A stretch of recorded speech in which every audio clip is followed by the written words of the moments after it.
2009년 서울의 작은 전세 아파트에서 88세 노인이 숨을 거뒀는데, 이 사람은 한때 세계 7위 그룹의 총수였습니다. 직원 3만 8천 명에 연간 9억 달러 수출. 그 거대한 기업이 단 하루 만에 공중분해됐거든요. 공식 이유는 부실 경영이었지만 진짜 원인은 따로 있었는데, 대통령 앞에서 고개를 안 숙였다는 게 죄목이었죠. 한국 재벌 역사상 가장 미스터리한 사건. 국제그룹 해체의 진실을 파헤쳐 보겠습니다. 이야기는 1947년 부산의 작은 고무 공장에서 시작되는데, 양태진이라는 사람이 세운 국제고무가 이 거대한 제국의 씨앗이었습니다. 전쟁 직후 사람들에게 가장 필요했던 건 신발이었고, 국제고무는 왕자표 고무신이라는 브랜드로 전국을 휩쓸기 시작했거든요. 부산에서 서울까지 이 고무신을 모르는 사람이 없었는데, 양태진의 아들 양정모가 경영을 물려받으면서 회사는 날개를 달았습니다. 그는 단순히 고무신만 만드는 회사에 머물 생각이 없었는데, 신발을 기반으로 건설과 증권, 무역, 제지, 섬유까지 손을 뻗쳤죠. 국제그룹은 계열사 21개를 거느린 공룡기업으로 성장했고, 1980년대 중반에는 당당히 세계 서열 7위에 이름을 올립니다. 왕자표 고무신을 현대적으로 재해석한 프로스펙스라는 운동화 브랜드는 단순한 신발이 아니라 한국 산업화의 상징이 됐거든요. 88 올림픽을 앞두고 국가대표 선수들이 신는 신발로 선정되면서 그 위상은 더욱 높아졌고, 프로스펙스는 자부심의 상징이 됐습니다. 부산 시민들에게 국제그룹은 단순한 기업 그 이상이었는데, 당시 부산 경제의 20% 이상을 이 한 그룹이 책임지고 있었거든요. 부산 사람이라면 누구나 국제그룹에 취직하는 것을 꿈꿨고, 국제그룹 사원증은 결혼시장에서 최고의 스펙으로 통했습니다. 지금으로 치면 삼성이나 현대에 다니는 것과 비슷한 의미였는데, 양정모 회장은 부산 재계의 맏형 역할을 했습니다. 그의 한마디에 부산 경제가 움직인다는 말이 과장이 아니었는데, 문제는 이 사람의 성격이 너무 강직했다는 점이었거든요. 전형적인 부산 사나이 기질로 굽히는 걸 모르고 할 말은 다 하는 스타일이었는데, 군사정권 시대에는 치명적인 약점이었죠. 결정적인 사건은 1984년 12월에 터졌는데, 전두환 대통령이 청와대에서 10대 재벌 총수들을 불러 만찬을 열었습니다. 그날따라 전국에 폭설이 내렸고, 부산에서 비행기를 타고 올라오던 양정모 회장은 김포공항 연착으로 만찬장에 늦게 도착했거든요. 허겁지겁 들어온 그에게 전두환 대통령이 차갑게 물었습니다. 양 회장은 어디 외국이라도 다녀오셨습니까? 지금 생각하면 별것 아닌 농담처럼 들릴 수 있지만, 당시 분위기는 전혀 그렇지 않았는데, 대통령 약속에 늦는 건 불경이었습니다. 양정모는 그날부터 청와대의 블랙리스트에 올랐다는 후문이 돌았고, 다른 총수들이 납작 엎드릴 때 그만 유독 당당했거든요. 두 번째 충돌은 1985년 2월 12일 총선을 앞두고 벌어졌는데, 전두환 정권은 부산 지역 민심을 잡기 위해 혈안이 되어 있었습니다. 부산 지역 유지들을 모아놓고 선거 승리 방안을 물었을 때 충성 맹세를 해야 할 자리에서 양정모는 뜻밖의 발언을 합니다. 부산 경기가 너무 안 좋으니 대형 임해공단 같은 확실한 경제 대책을 세워달라고 직언했는데, 정권에게는 건방진 훈수로 들렸죠. 설상가상으로 그 총선에서 집권 민정당은 부산에서 김영삼이 이끄는 야당의 참패를 당했고, 정권은 이 책임을 국제그룹에 돌렸습니다.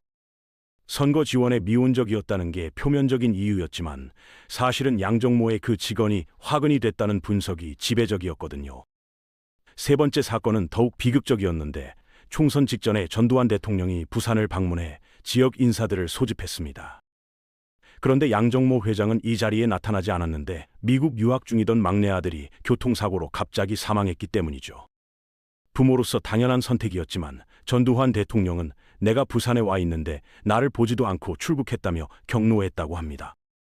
천륜조차 권력 앞에서는 괘씸죄의 명분이 되던 시절이었고, 아들을 잃은 아버지에게 돌아온 건 위로가 아니라 분노였습니다.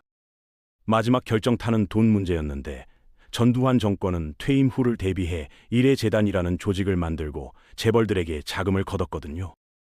삼성과 현대 등 상위 재벌들이 수십억 원을 바칠 때, 국제그룹은 어음으로 3억에서 5억 원 수준만 냈다고 알려져 있습니다.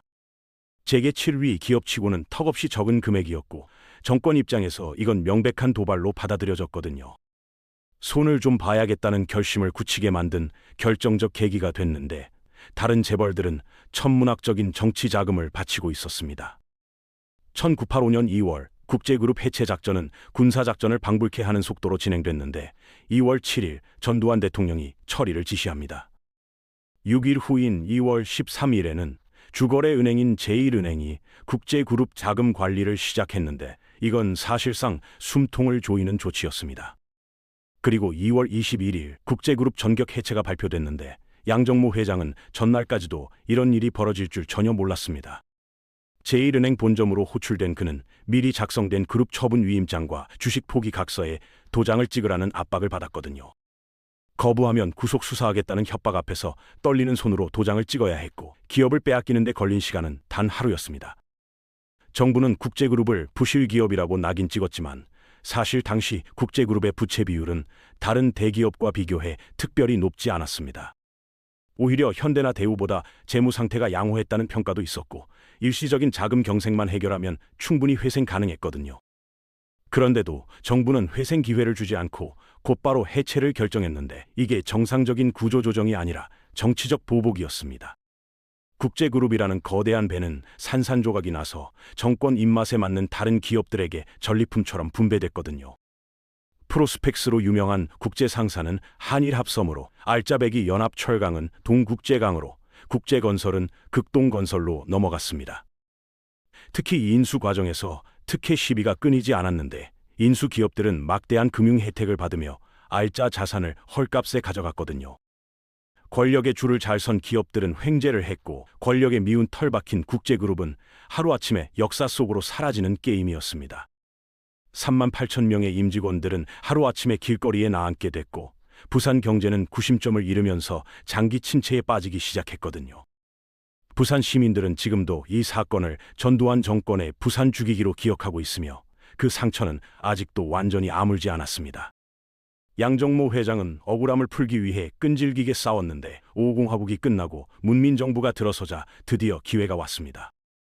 1993년 7월 29일 헌법재판소는 국제그룹 해체가 공권력에 의한 재산권 침해로 위헌이라는 역사적인 결정을 내렸거든요. 재무부 장관 지시가 법적 근거 없는 권력 남용이었음을 명확히 했고 이건 국가가 기업을 강제로 해체한 행위에 대한 최초의 위헌 판결이었습니다. 양정모 회장은 8년 만에 명예를 회복한 것처럼 보였는데 하지만 위헌 결정이 곧바로 기업 반환으로 이어지지는 않았습니다.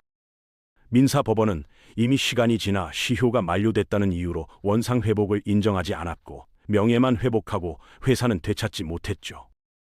이후 양정모는 재기를 위해 작은 기업을 세우며 고군분투했지만 1997년 IMF 외환 위기가 터지면서 그 꿈마저 무산됐습니다. 평생 화병과 스트레스에 시달리던 그는 2009년 3월 88세를 일기로 세상을 떠났는데 마지막 거처는 서울의 작은 전세 아파트였습니다.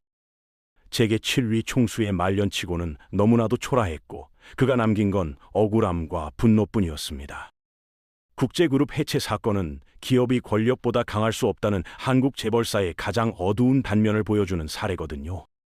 권력에 밑보이면 아무리 큰 기업도 하루아침에 사라질 수 있다는 공포를 심어줬고 재벌들은 더 많은 정치 자금을 바치게 됐습니다. 한 가지 아이러니한 건 국제그룹은 사라졌지만 그들이 만든 브랜드 프로스펙스는 아직도 살아있다는 점입니다. 지금은 LS 네트워크스가 운영하고 있지만 1980년대 한국이 세계 신발 산업의 중심이었음을 증명하는 유산으로 남아있거든요. 양정모 회장이 지하에서 이 브랜드를 본다면 어떤 생각을 할까요? 아마 씁쓸함과 자부심이 뒤섞인 복잡한 감정일 겁니다. 결국 이 사건이 우리에게 던지는 질문은 권력과 자본의 관계가 과연 얼마나 달라졌느냐는 것인데 정경유착은 아직도 끊이지 않습니다. 국제그룹의 비극은 과거의 일이 아니라 지금도 반복될 수 있는 현재 진행형 경고이며 우리는 그 교훈을 잊지 말아야 합니다.